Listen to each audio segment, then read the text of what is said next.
The Confession of Charles Linkworth by E.F. Benson. Read by James Burgess. Dr. Teasdale had occasion to attend the condemned man once or twice during the week before his execution, and found him, as is often the case when his last hope of life has vanished, quiet and perfectly resigned to his fate, and not seeming to look forward with any dread to the morning that each hour that passed brought nearer and nearer.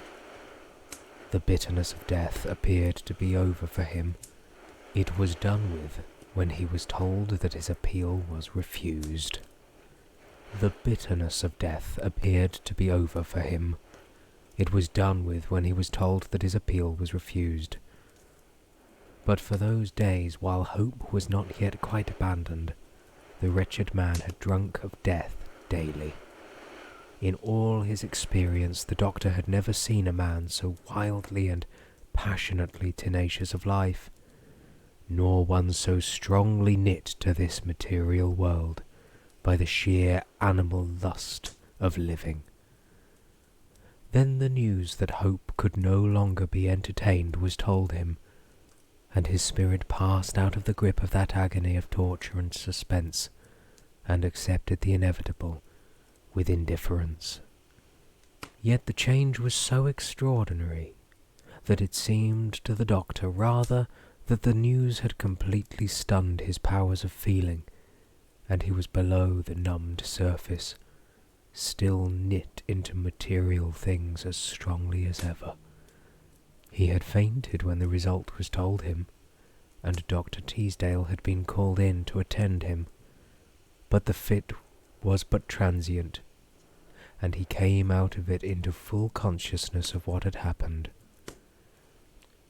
The murder had been a deed of peculiar horror, and there was nothing of sympathy in the mind of the public towards the perpetrator. Charles Linkworth, who now lay under capital sentence, was the keeper of a small stationery store in Sheffield, and there lived with him his wife and mother. The latter was the victim of his atrocious crime, the motive of it being to get possession of the sum of £500, which was this woman's property.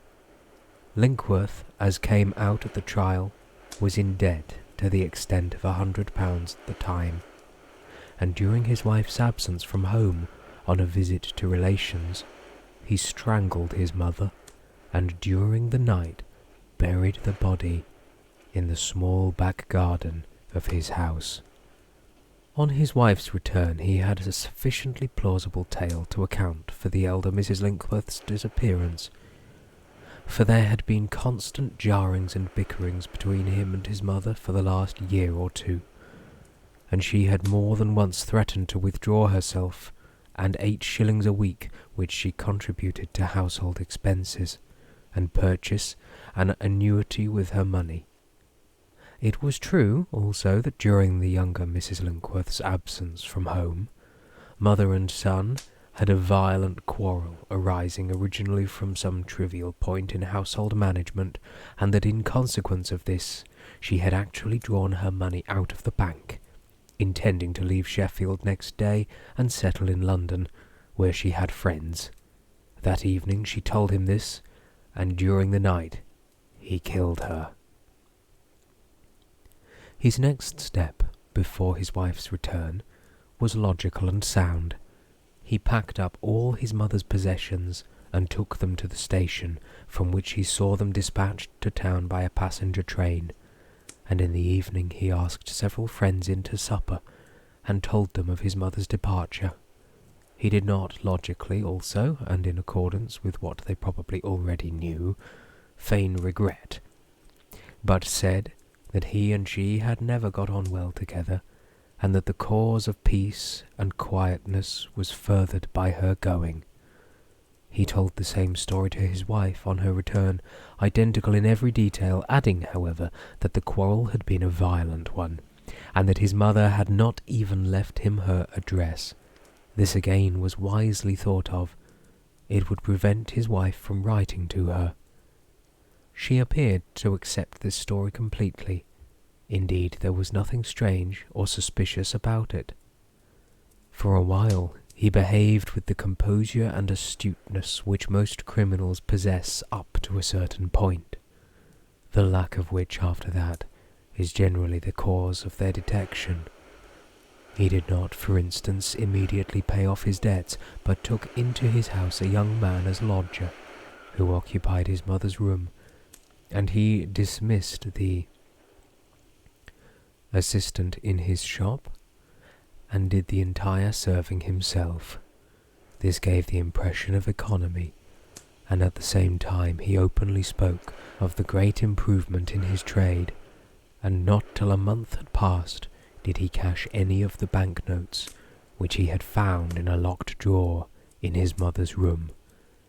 Then he changed 2 notes of £50 and paid off his creditors. At that point his astuteness and composure failed him. He opened a deposit account at a local bank with 4 more £50 notes instead of being patient and increasing his balance at the savings bank pound by pound. And he got uneasy about that, which he had buried deep enough for security in the back garden. Thinking to render himself safer in this regard, he ordered a cartload of slag and stone fragments, and with the help of his lodger, employed the summer evenings when work was over in building a sort of rockery over the spot. Then came the chance circumstance which really set match to his dangerous train. There was a fire in the lost luggage office at King's Cross Station, from which he ought to have claimed his mother's property, and one of the 2 boxes was partially burned. The company was liable for compensation, and his mother's name on her linen, and a letter with the Sheffield address on it, led to the arrival of a purely official and formal notice, stating that the company were prepared to consider claims. It was directed to Mrs. Linkworth's, and Charles Linkworth's wife received and read it.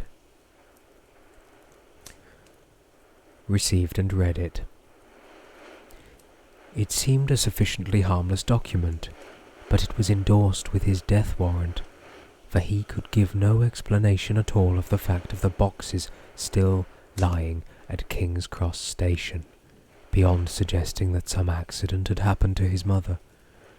Clearly he had to put the matter in the hands of the police, with a view to tracing her movements, and if it proved that she was dead, claiming her property, which she had already drawn out of the bank.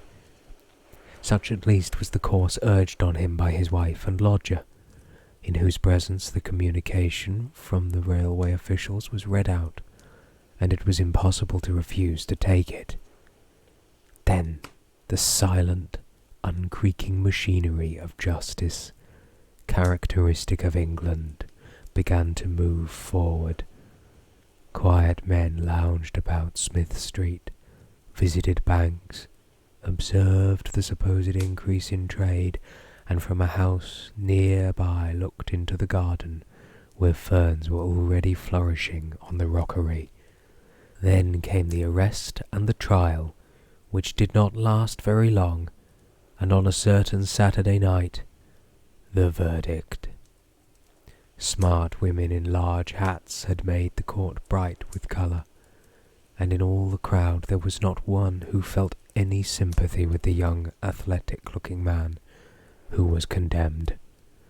Many of the audience were elderly and respectable mothers, and the crime had been an outrage on motherhood, and they listened to the unfolding of the flawless evidence with strong approval. They thrilled a little when the judge put on that awful and ludicrous little black cap and spoke the sentence appointed by God. Linkworth went to pay the penalty for the atrocious deed, which no one who had heard the evidence could possibly doubt that he had done with the same indifference as had marked his entire demeanour since he knew his appeal had failed.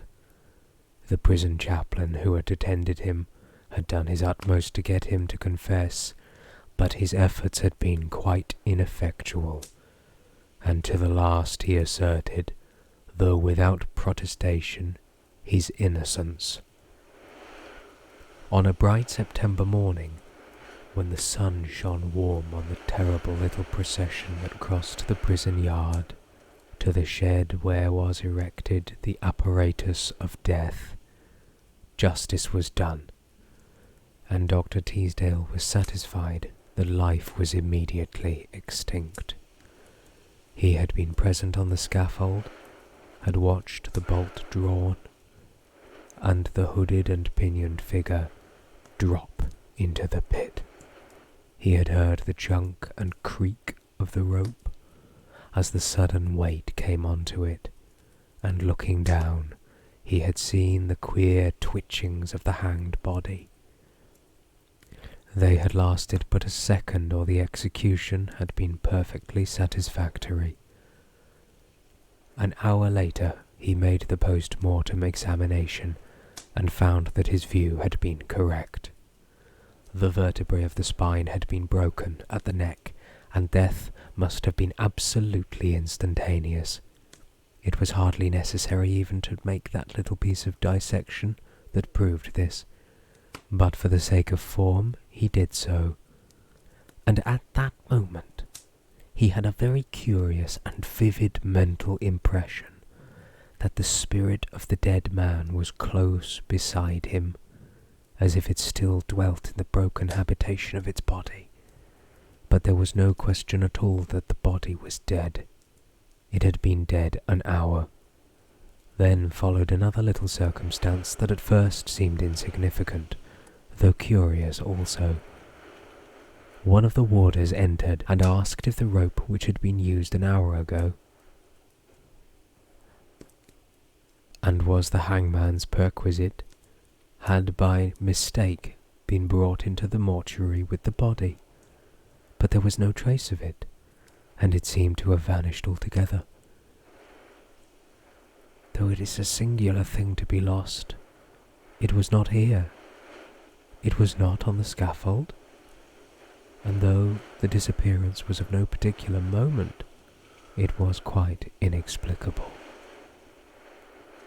Dr. Teasdale was a bachelor and a man of independent means, and lived in a tall windowed and commodious house in Bedford Square, where a plain cook of surpassing excellence looked after his food, and her husband his person. There was no need for him to practice a profession at all, and he performed his work at the prison for the sake of the study of the minds of criminals. Most crime and the transgression, that is, of the rule of conduct, which the human race has framed for the sake of its own preservation, and he held to be either the result of some abnormality of the brain or of starvation. Crimes of theft, for instance, he would by no means refer to one head. Often it is true that they were the result of actual want, but more often dictated by some obscure disease of the brain. In marked cases it was labelled as kleptomania, but he was convinced that there were many others which did not fall directly under the dictation of physical need. More especially was this the case where the crime in question involved also some deed of violence, and he mentally placed underneath his heading, as he went home that evening, the criminal at whose last moments he had been present that morning. The crime had been abominable, the need of money not so very pressing, and the very abomination and unnaturalness of the murder inclined him to consider the murderer as lunatic rather than criminal. He had been, as far as was known, a man of quiet and kindly disposition, a good husband, a sociable neighbour, and then he had committed a crime, just one, which put him outside all pales. So monstrous a deed, whether perpetrated by a sane man or a mad one, was intolerable. There was no use for the doer of it on this planet at all. But somehow the doctor felt that he would have been more at one with the execution of justice if the dead man had confessed. It was morally certain that he was guilty, but he wished that when there was no longer any hope for him, he had endorsed the verdict himself. He dined alone that evening, and after dinner sat in his study which adjoined the dining room, and feeling disinclined to read, sat in his great red chair opposite the fireplace, and let his mind graze where it would. At once almost it went back to the curious sensation he had experienced that morning, of feeling that the spirit of Linkworth was present in the mortuary, though life had been extinct for an hour. It was not the first time, especially in cases of sudden death, that he had felt a similar conviction, though perhaps it had never been quite so unmistakable as it had been today. Yet the feeling to his mind was quite probably formed on a natural and physical truth. The spirit and it may be remarked that he was a believer in the doctrine of future life, and the non-extinction of the soul with the death of the body, and was very likely unable, or unwilling, to quit at once and altogether the earthly habitation. Very likely it lingered there, earth-bound for a while. In his leisure hours, Dr. Teasdale was a considerable student of the occult, for like most advanced and proficient physicians, he clearly recognized how narrow was the boundary of separation between soul and body, how tremendous the influence of the intangible was over material things, and it presented no difficulty to his mind that a disembodied spirit should be able to communicate directly with those who still were bounded by the finite and material. His meditations, which were beginning to group themselves into definite sequence, were interrupted at this moment. On the desk near at hand stood his telephone, and the bell rang, not with its usual metallic insistence, but very faintly, as if the current was weak or the mechanism impaired. However, it certainly was ringing, and he got up and took the combined ear and mouthpiece off its hook. Yes, he said. Who is it? There was a whisper in reply, almost inaudible and quite unintelligible. I can't hear you, he said. Again the whisper sounded, but with no greater distinctness. Then it ceased altogether. He stood there for some half-minute or so, waiting for it to be renewed, but beyond the usual chuckling and croaking, which showed, however, that he was in communication with some other instrument, there was silence. Then he replaced the receiver, rang up the exchange, and gave his number. "Can you tell me what number rang me up just now?" he asked. There was a short pause. Then it was given him. It was the number of the prison where he was doctor. "Put me on to it, please," he said. This was done. "You rang me up just now," he said down the tube. "Yes, I'm Dr. Teasdale. What is it? I could not hear what you said." The voice came back quite clear and intelligible. "Some mistake, sir," it said. "We haven't rung you up." "But the exchange tells me you did 3 minutes ago." "Mistake at the exchange, sir," said the voice. "Very odd. Well, good night. Ward at Draycott, isn't it?" "Yes, sir. Good night, sir." Dr. Teasdale went back to his big armchair, still less inclined to read. He let his thoughts wander on for a while, without giving them definite direction, but ever and again his mind kept coming back to that strange little incident of the telephone. Often and often he had been rung up by some mistake. Often and often he had been put on to the wrong number by the exchange.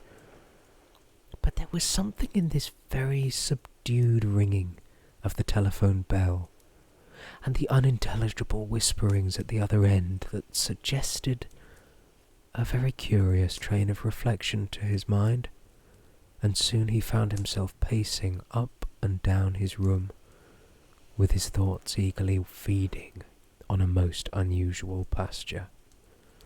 "But it's impossible," he said aloud. He went down as usual to the prison next morning, and once again he was strangely beset with the feeling that there was some unseen presence there. He had before now had some odd physical experiences, and knew that he was a sensitive, and one who is capable under certain circumstances of receiving supernormal impressions, and of having glimpses of the unseen world that lies about us. And this morning the presence of which he was conscious was that of the man who had been executed yesterday morning. It was local, and he felt it most strongly in the little prison yard, and as he passed the door of the condemned cell, so strong was it that he would not have been surprised if the figure of the man had been visible to him. And as he passed through the door at the end of the passage, he turned round, actually expecting to see it. All the time, too, he was aware of a profound horror at his heart. The unseen presence strangely disturbed him, and the poor soul, he felt, wanted something done for it. Not for a moment did he doubt that his impression of it was objective. It was no imaginative phantom of his own invention that made itself so real. The spirit of Linkworth was there. He passed into the infirmary, and for a couple of hours busied himself with his work, but all the time he was aware that the same invisible presence was near him, though its force was manifestly less here than in those places which had been more intimately associated with the man. Finally, before he left, in order to test his theory, he looked into the execution shed. But the next moment, with a face suddenly stricken pale, he came out again, closing the door hastily. At the top of the steps stood a figure hooded and pinioned, but hazy of outline, and only faintly visible. But it was visible. There was no mistake about that. Dr. Teasdale was a man of good nerve, and he recovered himself almost immediately, ashamed of his temporary panic. But it was visible. There was no mistake about it. Dr. Teasdale was a man of good nerve, and he recovered himself almost immediately, ashamed of his temporary panic. The terror that had blanched his face was chiefly the effect of startled nerves, not of terrified heart, and yet, deeply interested as he was in physical phenomena, he could not command himself sufficiently to go back there. Or rather, he commanded himself, but his muscles refused to act on the message. If this poor earthbound spirit had any communication to make to him, he certainly much preferred that it should be made at a distance. As far as he could understand, its range was circumscribed. It haunted the prison yard, the condemned cell, the execution shed. It was more faintly felt in the infirmary. Then a further point suggested itself to his mind, and he went back to his room and sent for Warder Draycott, who had answered him on the telephone last night. "You're quite sure," he asked, "that nobody rang me up last night, just before I rang you up?" There was a certain hesitation in the man's manner which the doctor noticed. "I don't see how it could be possible, sir," he said. "I'd been sitting close by the telephone for half an hour before, and again before that. I must have seen him if anyone had been to the instrument." "And you saw no one?" said the doctor with a slight emphasis. The man became more markedly ill at ease. "No, sir, I saw no one," he said, with the same emphasis. Dr. Teasdale looked away from him. "But you had perhaps the impression that there was someone there?" he asked carelessly, as if it was a point of no interest. Clearly Warder Draycott had something on his mind, which he found it hard to speak of. "Well, sir, if you put it like that," he began. "But would you tell me if I was half asleep or had eaten something that disagreed with me at my supper?" The doctor dropped his careless manner. "I should do nothing of the kind," he said, "any more than you would tell me that I had dropped asleep last night when I heard my telephone bell ring. Mind you, Draycott, it did not ring as usual. I could only just hear it ringing, though it was close to me, and I could only hear a whisper when I put my ear to it. But when you spoke, I heard you quite distinctly. Now, I believe that there was something and somebody at this end of the telephone. You were here, and though you saw no one, you too felt there was someone there. The man nodded. I'm not a nervous man, sir, he said, and I don't deal in fancies. But there was something there. It was hovering about the instrument, and it wasn't the wind, because there wasn't a breath of wind stirring, and the night was warm, and I shut the window to make certain. But it went about the room, sir, for an hour or more. It rustled the leaves in the telephone book, and it ruffled my hair when it came close to me, and it was bitter cold, sir. The doctor looked him straight in the face. Did it remind you of what had been done yesterday morning? He asked suddenly. Again the man hesitated. Yes, sir, he said at length. Convict Charles Linkworth. Dr. Teasdale nodded reassuringly. That's it, he said. Now, are you on duty tonight? Yes, sir. I wish I wasn't. I know how you feel. I have felt exactly the same myself. Now, whatever this is, it seems to want to communicate with me. By the way, did you have any disturbance in the prison last night? Yes, sir, there was about 6 men who had the nightmare. Yelling and screaming they were, and quiet men too, usually. It happens sometimes the night after an execution. I've known it before, though nothing like what it was last night. I see. Now, if this and this thing you can't see wants to get at the telephone again tonight, give it every chance. It will probably come about the same time. I can't tell you why, but that usually happens, so unless you must, don't be in this room where the telephone is, just for an hour to give it plenty of time. Between 9:30 and 10:30, I will be ready for it at the other end. Supposing I am rung up, I will, when it is finished, ring you up to make sure it was not being called in, and in the usual way. And there's nothing to be afraid of, sir? Asked the man. Dr. Teasdale remembered his own moment of terror this morning, but he spoke quite sincerely. I am sure there's nothing to be afraid of, he said reassuringly. Dr. Teasdale had a dinner engagement that night which he broke, and was sitting alone in his study by 9:30.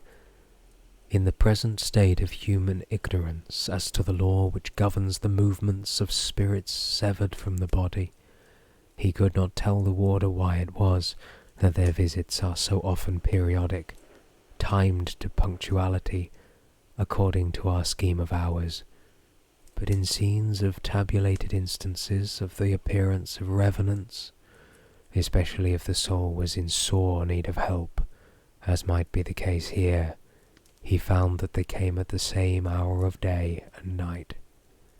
As a rule, too, their power of making themselves seen or heard or felt grew greater for some little while after death, subsequently growing weaker as they became less earthbound, or often after that, ceasing altogether, and he was prepared tonight for a less indistinct impression.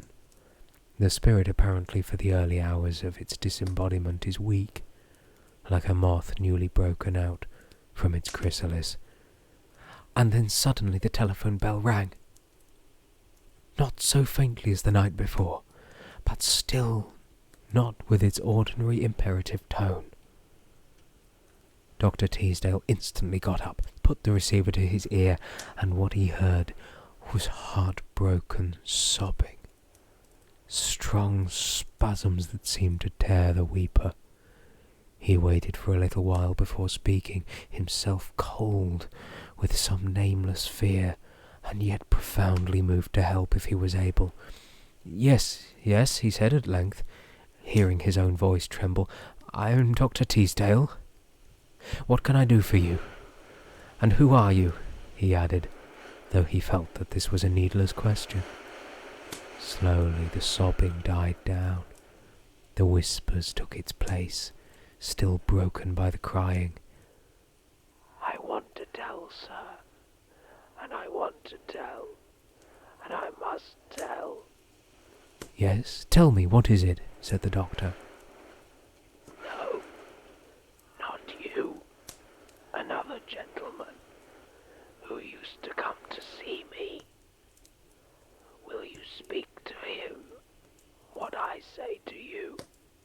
I can't make him hear me or see me." "Who are you?" asked Dr. Teasdale suddenly. "Charles Linkworth. I thought you knew. I am very miserable. I can't leave the prison, and it is cold. Will you send for the other gentleman?" "Do you mean the chaplain?" asked Dr. Teasdale. "Yes, the chaplain. He read the service when I went across the yard yesterday. I shan't be so miserable when I have told." The doctor hesitated a moment. This was a strange story that he would have to tell Mr. Dawkins, the prison chaplain. That at the other end of the telephone was the spirit of the man executed yesterday. And yet he soberly believed that it was so, that this unhappy spirit was in misery and wanted to tell. There was no need to ask what he wanted to tell. "Yes, I will ask him to come here," he said at length. "Thank you, sir, 1,000 times. You will make him come, won't you?" The voice was growing fainter. "It must be tomorrow night. I can't speak longer now. I have to go to see. Oh, my God, my God." The sobs broke out afresh, sounding fainter and fainter. But it was in a frenzy of terrified interest that Dr. Teasdale spoke. "To see what?" he cried. "Tell me, what are you doing? What is happening to you?" "I can't tell you. I mayn't tell you," said the voice, very faint. "That is but." And it died away altogether. Dr. Teasdale waited a little, but there was no further sound of any kind, except the chuckling and croaking of the instrument. He put the receiver onto its hook again, and then became aware for the first time that his forehead was streaming with some cold dew of horror. His ears sang, his heart beat very quick.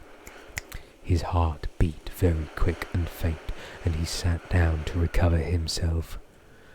Once or twice he asked himself if it was possible that some terrible joke was being played on him. But he knew that could not be so.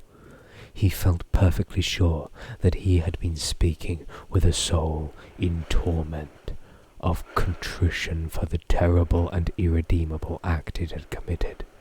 It was no delusion of his senses either. Here, in this comfortable room of his in Bedford Square, with London cheerfully roaring round him, he had spoken with the spirit of Charles Linkworth.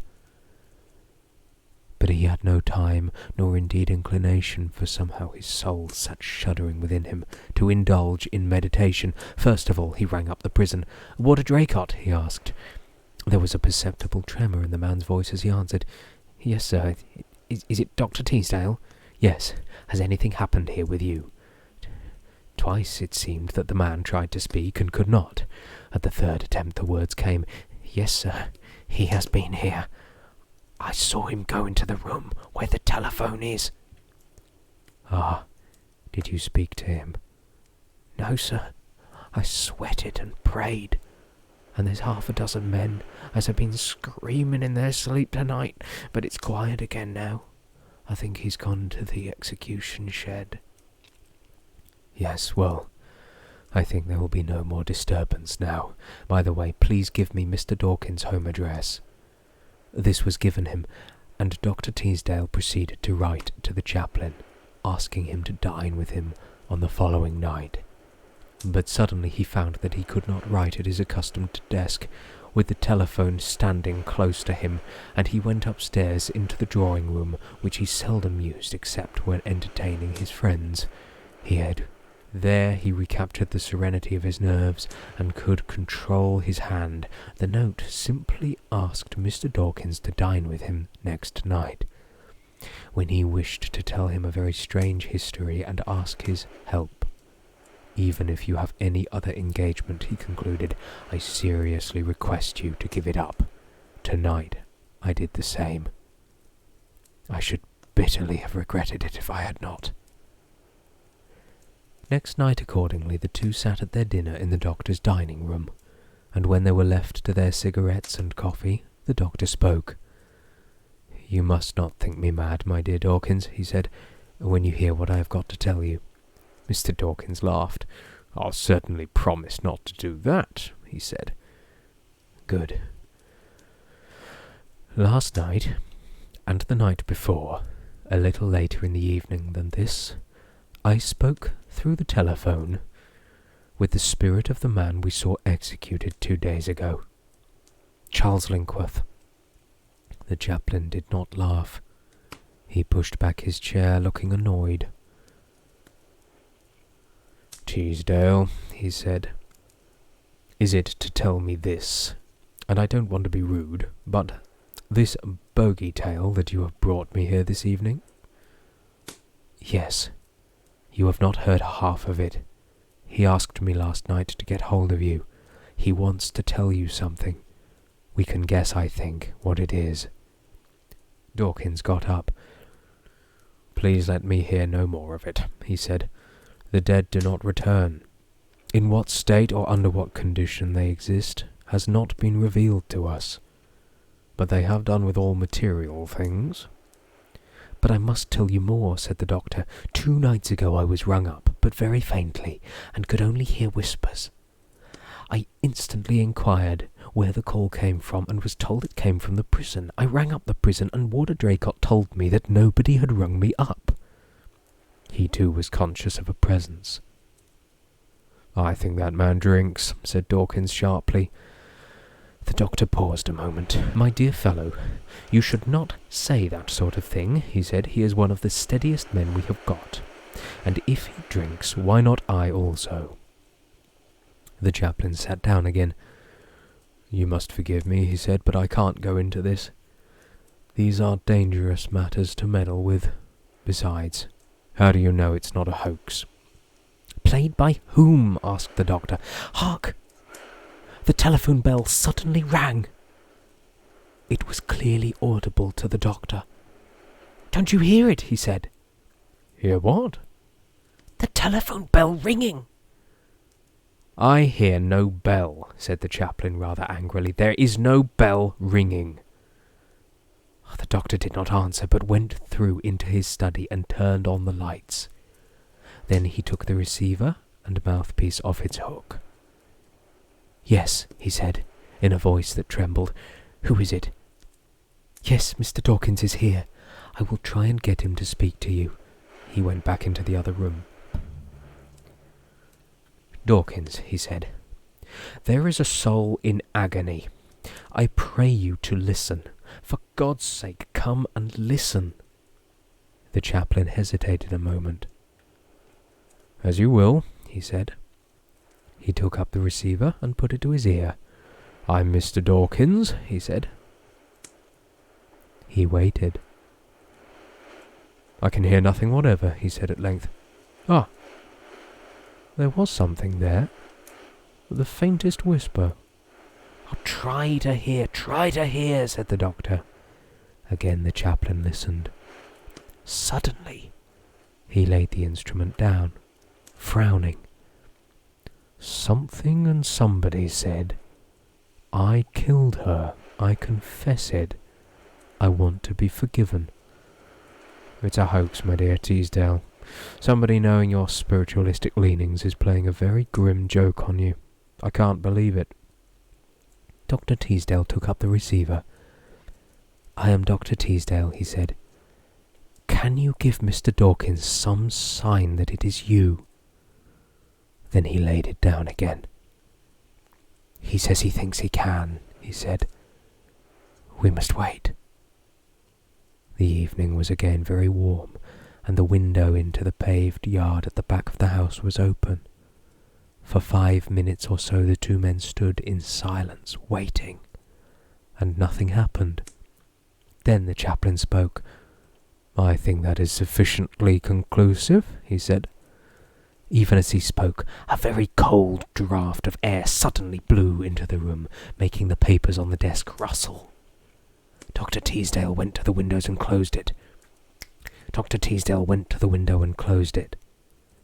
"Did you feel that?" he asked. "Yes, a breath of air. Chilly." Once again, in the closed room, it stirred again. "And did you feel that?" asked the doctor.